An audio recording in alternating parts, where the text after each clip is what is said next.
my name is Ariel and welcome to my booktube channel where we chat about books, and this is going to be my January wrap-up.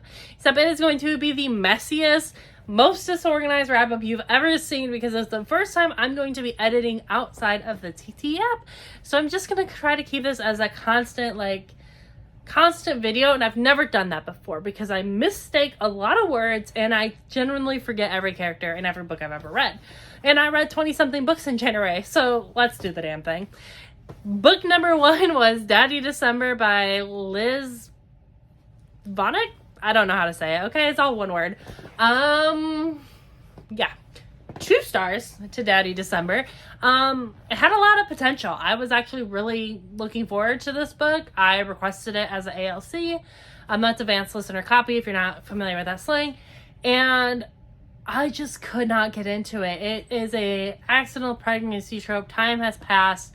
The child is now grown up. He has come back home and realizes that he has a child. It's the holidays. Could have been cheesy. Could have been really good. It was kind of terrible, honestly. And I don't like to start things off negative. I'm usually really positive on my channel, but that's kind of how my month went in January. It was either very high or very low, except for The Fury. And The Fury was my next book, and I rated that one 3.5 stars. And if you're not familiar with The Fury, it's Alex Michaelides. I don't know how you say that. The director, movie guy, I don't know if he's a director. I think he's a screenwriter, honestly. I'm terrible at this. Who did The Silent Patient. He does The Fury. It's like these friends who are on the island. People end up dead. And it's a why done it, who done it type situation. Psychological thriller. I don't know. It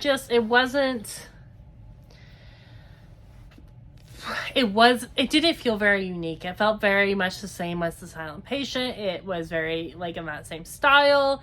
And it just kind of felt pointless. It was very much like this isn't a whodunit, it's a whodunit, but, it was a whodunit.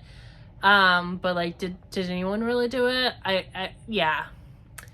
So we're just going to move on from that to one of my favorite books of the month, and that is Bad Little Bride by Megan Brandy. Bad Little Bride is either book 2 or book 3. I'm confused by that. I thought it was book 2 of Megan Brandy's mafia romance called The Girls of Grayson, and I absolutely adored this book. It was a spicy arranged marriage, kind of more like contract marriage, and it... It's spicy, okay, you guys? It was so good. So Boston is the non-golden child. She's the black cat of the family. And she has gone and found Enzo, who is this rich up-and-coming guy. And she's like, this is going to be the perfect contract marriage. And it's really going to help things with my family. So she arranges this marriage with him. And he kind of has to win her over because he wants a legitimate marriage, and Boston's like, no, you're just here so my dad likes me. Yeah. And Enzo may end up winning her over a lot. And because that gave me the mafia vibe. I was trying to see if it would tell me what the other name for it is, and I'm not finding it. But it's called Beautiful Vengeance. And this was another oopsie baby forbidden love mafia romance. This one's by Katie Robert. I rated this one 3-star, which I guess I should kind of go into my rating system because I haven't done one on here. So 1 star is anything I DNF'd. 2-star is I finished it, but I didn't really like it. 3-star means I liked it. 4-star means I really enjoyed it, might even loved it. 5-star means it's a favorite book. I absolutely love that book. Recommend it. 100%. Probably will never stop thinking about it, okay? So, Beautiful Vengeance was 3-star. It wasn't bad. Pretty much, and I can't remember the character's name, but the daughter in this one is at, a safe house, and the guy next door is hunting down a relative of her sister-in-law, brother-in-law, I don't remember which. And that's whose house she is staying at. And that is connected to someone that her sister refused to marry, who's this bad henchman guy right in New York. And they end up falling in love, and then they're trying to survive it. But it also was a you know what I mean? Trope, and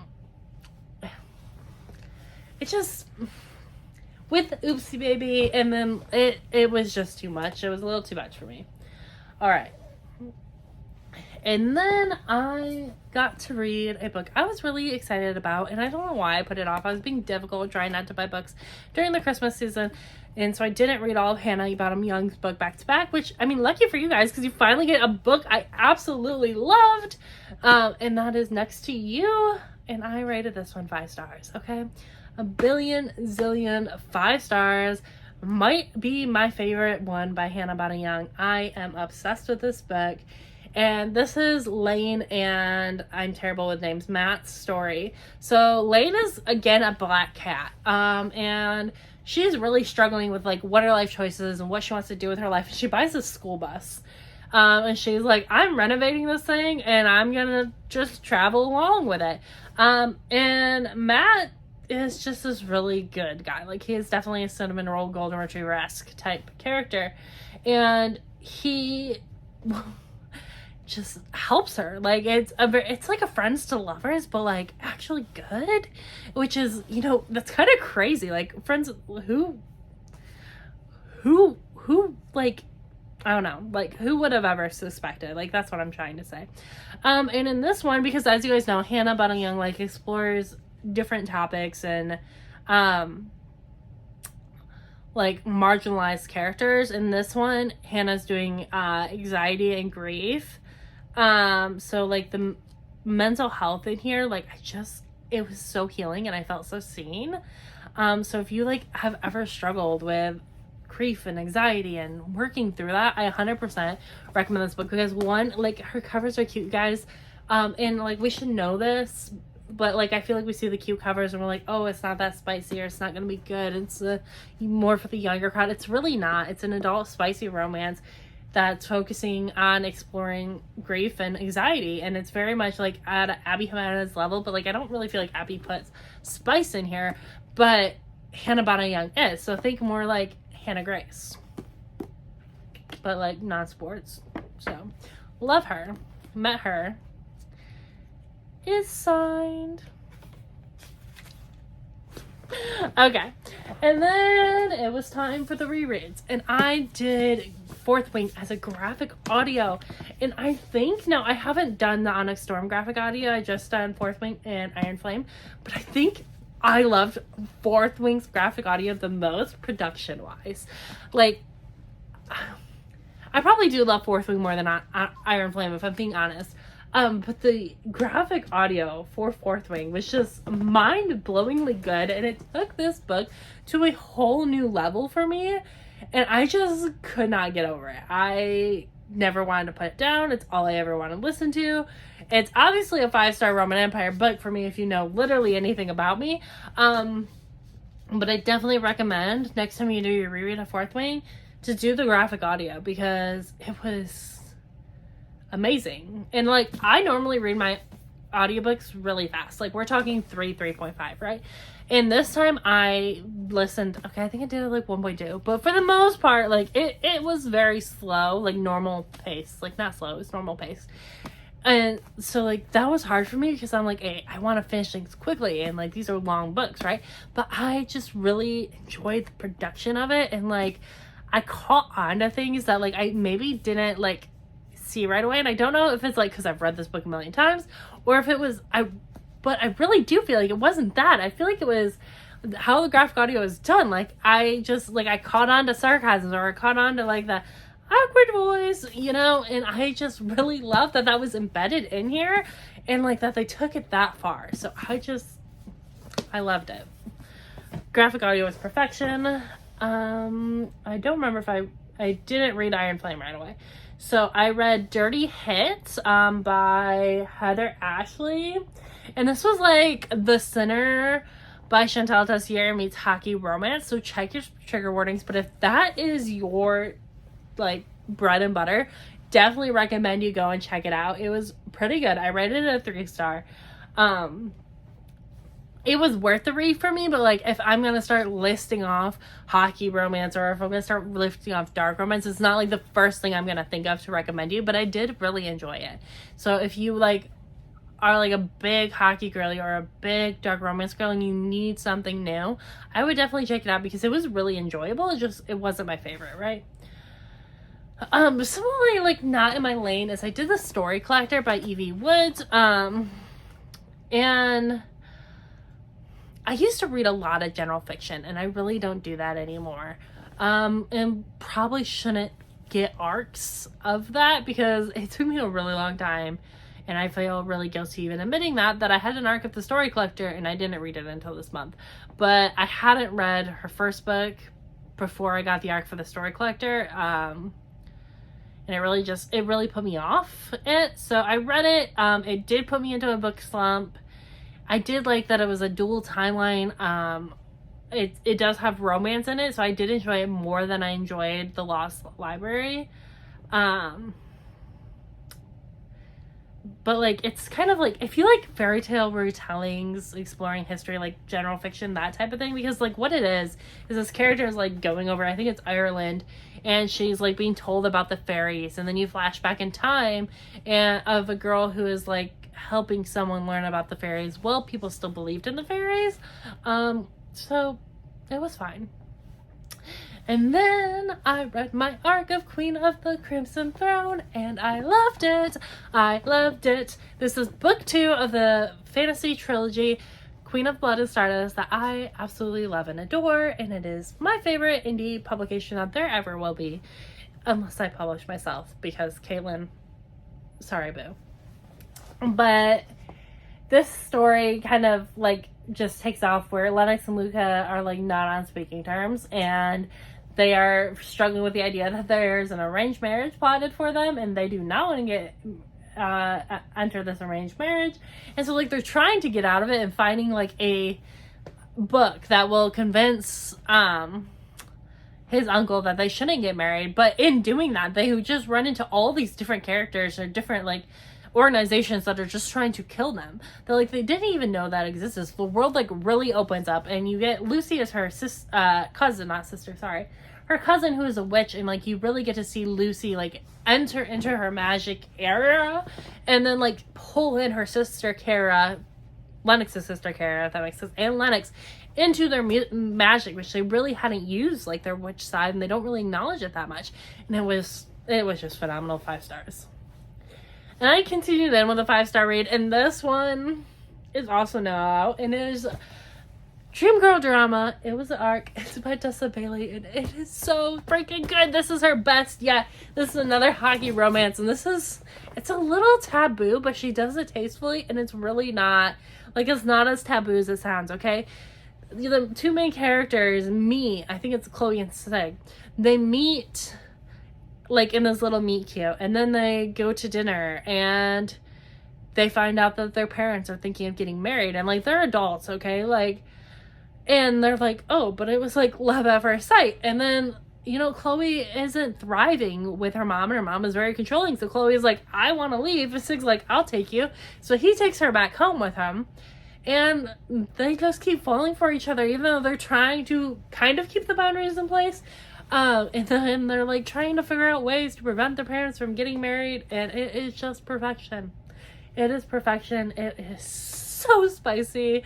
So it's not for the people who don't love the spice, but it's Tessa Bailey's best work, if we're being honest. And like I went and saw her tour for I can't think of what the Big Shots book 2 is called, The Au Pair Affair. And like she was talking about this book already and how excited she was for Dream Girl Drama. So like you could really feel that passion in Dream Girl Drama, because like in The Au Pair Affair, like I felt like she wanted to write the other story. She didn't want to write the story. And you could just feel her love for these characters in this book, and I think that's really what made it that great. And then I kind of just continued. Like I said, I had some highs and I had some really high lows. So my next high was Sunlight by Devonine Perry. And I don't know how I can explain why these small town romances like make my heart happy, but they just do. Okay? They just do. It's a perfect rendition of a small town accidental pregnancy trope. I don't know why I'm reading so many of those right now. But I just loved it. So like if you haven't picked up the Crossroads series, they're like running this small like dude ranch type situation. And so all these different women like keep coming to the Dude Ranch, and then they fall in love with one of the sons who originally owned it. And it's not like overly spicy, it's not overly funny, it's just a good wholesome with spice read. Okay, I don't know how it can be wholesome and spicy, but it can be, because spicy is not bad. It's not something to run away from. All right, and then I finally reread Iron Flame. I'm telling you, I was cutting it real close. I think I finished this the 20th. I was cutting it real close on my reread of Iron Flame. And that's because I did the graphic audio. So similarly with the fourth one graphic audio, I slowed it down compared to what I was used to. And I didn't calculate how long 24 hours of audiobook really was. But it was interesting because this is my first full reread of Iron Flame. I had started to reread and then I stopped, right? And I really enjoyed Iron Flame as the reread. I don't know what it was the first time because I didn't have that feeling with Onyx Storm. I loved Onyx Storm. Spoiler alert, I loved it. But I saw so many more things going on in this book, and I really enjoyed it. So if you're not familiar with the Empyrean series, because I feel like I talked about reading them and assumed you were, the Empyrean series is a dark academy, dragon war college school where you're following Violet, and she's this very frail girl, and she goes into the war college and she's just trying not to die, and she ends up bonding dragons, and she becomes the most powerful as far as magic. So you have this weak, frail human with the strongest magic that there is, and then she's trying to find this balance. And then at the end of book one, there's kind of this revolution kind of arising, and as well as wars on the front coming to their to the continent. So that is what book two is really focused on, is that war coming to, and the revolution, and just year two as in the dragon school. And for whatever reason got a lot of hate, and I didn't notice the things that I thought I didn't like in Iron Flame. I noticed a lot more. I sure as hell did not figure out Violet's second signet, but it was just really good. So if you haven't read this series and you do like audiobooks, I would definitely recommend checking out the graphic audios. I got them super cheap on Black Friday, so I'm super fortunate for that, because I will be re-listening to the graphic audios for the rest of my life. That's just how we're gonna do this thing. Alright, and then obviously since I finished on the 20th, my next read was Onyx Storm. I read this in a day. I took Tuesday off, and I did not sleep. I did not eat. The only thing I did is I went to go get the Target edition, and I read her. And the beginning of this book is, exciting. There's so much going on, and the world is just blowing up, and you're learning so many different things, and you're so excited. And the second half of this book is the second half of Rebecca Yarros's book, and it took a lot for me to recover from it. I was very depressed. Yeah, I saw it coming though, so I don't know. Iron Flame, I was man, I don't know if I can in good conscience recommend people read this knowing it's gonna be a while for the next book. For Onyx Storm, I mean, we're gonna be waiting 2 years for the next book, right? I honestly think that's okay. Well, first off, it's okay because Rebecca Yarros earned it. She deserves it. But also, I think, the ending of this book, it wasn't so traumatic. It just, there was a lot to think about. And, even Rebecca Yarros in her Denver, Denver was, the last stop, I think. She was if you're going to reread the last 100 pages, because there's just so much information that I'm throwing at you. And I really think, if you guys see my reaction video and that scares you, that's what that was. Is, my mind was just reeling from everything that happened. There was just so much going on, and I felt like I missed so much. And, I was not reading this fast. I know I read it in one sitting, but that was I was able to get it done because I didn't sleep, I didn't eat, I didn't leave my couch, I just read the book, because I really wanted to take advantage of the fact that I took a day off to read this book. But yeah, I mean, favorite book of the month, obviously. I mean, it's the Empyrean series, I love it. It's just, but what it did do is it caused a slump. And I feel bad about that because I honestly feel like I was still rating the books really fair. Like, I went back and I looked at, like, because I am rating a little harsher than I read last year. Not, those ratings are intentional in that matter. And I'm not, like, doing, like, this genre isn't for me. Like, even if this genre is not for me, like, I'm giving you my honest rating. For, like, where I would put it for me. And, like, I used to not do that because I would feel bad. But, I mean, that's kind of the point, right? So I think I did them justice, but I also, like, take it with a grain of salt because I did read it in a book slump, and that is Archer's Voice by Mia Sheridan. That hurts me to say because Unwanted by Mia Sheridan is one of my favorite books, and I have a arc of her new book coming out because NetGalley's amazing, and I love you, The Hive. Shout out to The Hive. And I really wanted to love it. I really did. And I just thought there was just an imbalance of when it came to plot and it came to smut. It felt like it was being spicy to be spicy, and the plot had so much potential. I could have made this my favorite book ever had it been executed a little better, and I just felt like it wasn't. So if you like more smut than plot, then I think you'll really enjoy it.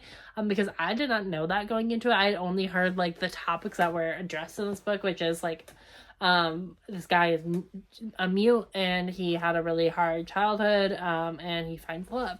And so, like, I thought that could be really magical, but it wasn't for me.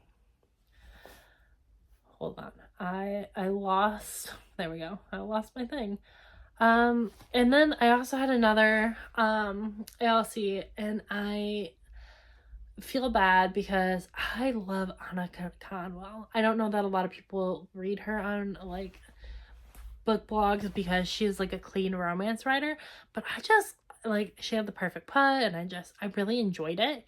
And this one was called But He's My Roommate, and it's book 4 of the Carter Brothers series, and I liked it, and I rated it a 3, and it really did help because I really didn't like Archer's Voice, but I still feel guilty because, like, I'm like, I thought I was gonna be more of a 4, but I kind of just want to read, like, what I wrote on Goodreads because I don't even think I, like, remember it in Justice League, or with enough justice. So this is a cute and cozy, clean second chance, brother's best friend, single mom romance. When the FCM's life is spiraling, her brother and his best friend show up and convince her to move back to her hometown. Obviously, her brother's best friend's house is the perfect place. Only catch, their childhood crushes have not eased over time. Slowly but surely, the MMC works towards bringing down the FMC's wall one piece at a time. Something extra special about this book is it has a epilogue of all the different couples throughout the series, which I thought was really fun. So, like, that description, like, I really think that would have been a 4 or 5 star read for me had I read it at a different time. So, I feel bad. A book that I don't think any timing would have changed it is Monsters by Emerald Fennell. I love you, Kennedy, if you're watching this. And this is one book Kennedy picked for our Traveling Book Club, and she was very excited about it and enjoyed it a lot and a ton. And if you like the horror genre and you don't work in child welfare, I do think you'll probably would enjoy it. One, I don't read horror. I rarely even read thriller, right? I really struggled with this book because it... Like, I can do Jennifer Hartman when, like, childhood trauma, like, occurs. Like, Lotus was fine. But the way child abuse, sex abuse, neglect, everything was framed in Monsters, I just felt like it was glorifying child abuse and sexual abuse, and I could not get into it. I did not like it. I DNF'd it, but then Kennedy asked me to go back and finish it because it was a traveling book club, and because it was Kennedy asking, I did, because she is a really good friend, but I don't recommend, did not enjoy, and I gave it 1 star. Variation was the book that finally got me out of my book slump, and this is the contemporary romance that Rebecca last published, and, like, look at this, you guys. Like, I freaking love this book. This book is about, like, it's a second chance romance, so I'm terrible with names, but Ellie and Hudson are back in like this small town that Ellie came to for vacations. Hudson like grew up there. And Ellie is like formerly, well, I guess she still is. Like she's a ballerina, but she's recovering from what could be a career-ending injury. And Hudson's niece wants him to go over to Ellie's house because his niece is adopted and thinks that Ellie is her birth mom. And so he goes back over there, they reconnect. I'm not going to tell you whether or not she is or she's not, but I will tell you that she gives her dance lessons, which her mom doesn't want her doing. But in spending time together, they rekindle their relationship and their feelings for each other, even though they try to resist it. And it really focuses on self-care. And it kind of made me feel like crud because Rebecca wrote this before Onyx Storm. And we know how poorly Rebecca treated her body. And, like, obviously it was really bad in Iron Flame, but, like, it still wasn't great in Onyx Storm. And she was working, like, 12, 14-hour days, trying to crank out Onyx Storm and just writing. And she was missing out on her kid's life. And, like, this book is just talking about self-care and its importance and needing that in industries that don't really allow you to have that.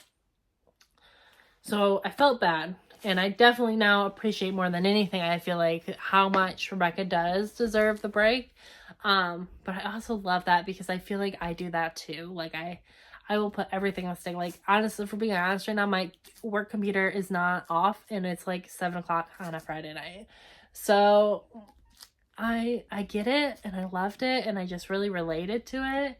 And it really pulled me out of the slump because I don't feel like until this point I was really enjoying reading again after Onyx Storm. This is long when I get to just chat away. Okay, next up is The Deaf Girl by Abigail. What's her last name? Herringer. I always want to call her Owens for some reason. I'm pretty sure that's a fancy writer, but Abigail H. from The Bachelor.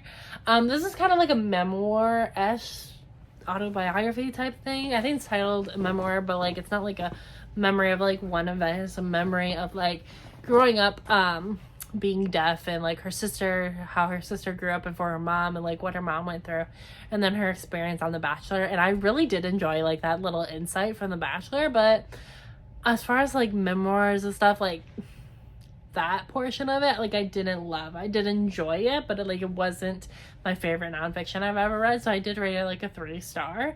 If you really like The Bachelor, I recommend it. If you don't, maybe only read it if you're really into deaf culture. And then this is my last one. This is my last one for January. Finally, we might get this video under 30 minutes. Is Unromance, and this is by Erin Connor. I freaking love this book. The descriptions I was seeing on this book, on like these reviews and videos, did not do it justice. I thought it was, I don't even remember what I thought it was, but I didn't even think it was a romance book, which, due to the title, maybe I'm just stupid and maybe I confused it with another book. But it was the best, funniest rom-com I have read in a while. And I love it. Like, if you are Emily Henry, Christina Lauren, Catherine Center, like, reader, you're gonna love this book. It's been a while, so I'm, like, glancing down to make sure I didn't miss anything. But, like, yeah, like, author, Erin Connor is now, like, anytime I see her, I want to see her. But, like, they get stuck in an elevator with each other. So that's their, like, a meet cute. And then they, do it in.